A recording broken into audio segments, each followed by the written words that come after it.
మనం పెంచుకునే కూరగాయల్లో సెన్సిటివ్గా ఉండే పంటల్లో మిర్చితో పాటు సమానంగా ఉండేది టమోటా అనమాట. టమోటా అనేది కొంచెం జాగ్రత్తగానే పెంచాలి. ఇంకోటి ఏంటంటే ఇది నిలువు పంది రూపంలో పెంచుకుంటే మొక్కల ఎదుగుదలే కానీ అంతా చాలా బాగుందండి. సో ఇక్కడ మీకు చూపిస్తున్నాను కదా, ఇవన్నీ గ్రో బ్యాగ్స్ అంటే ఎక్కువ కాదు, 4 గ్రో బ్యాగ్స్లో పెట్టుకున్నాను.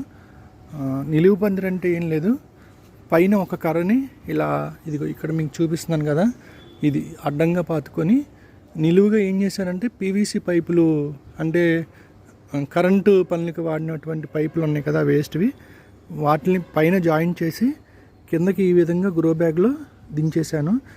ప్రతి గ్రో బ్యాగ్లో కూడా ఒక్కొక్క పైపు దించేశాను. మధ్యలో కొన్ని అడ్డంగా ఇవన్నీ కర్రలు అయితే పెట్టుకున్నాను.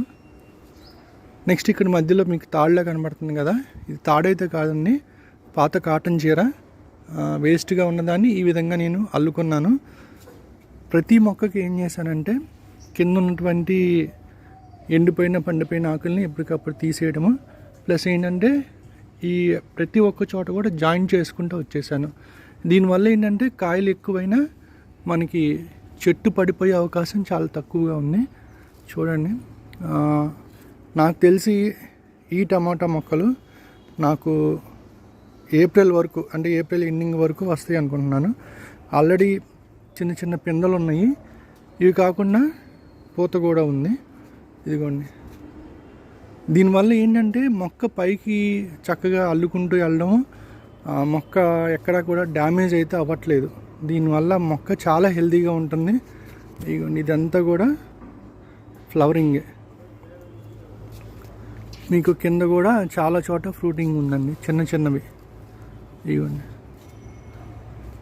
మొక్క కూడా చూసారుగా, నాకు తెలిసి కొంచెం హెల్తీగానే ఉంది.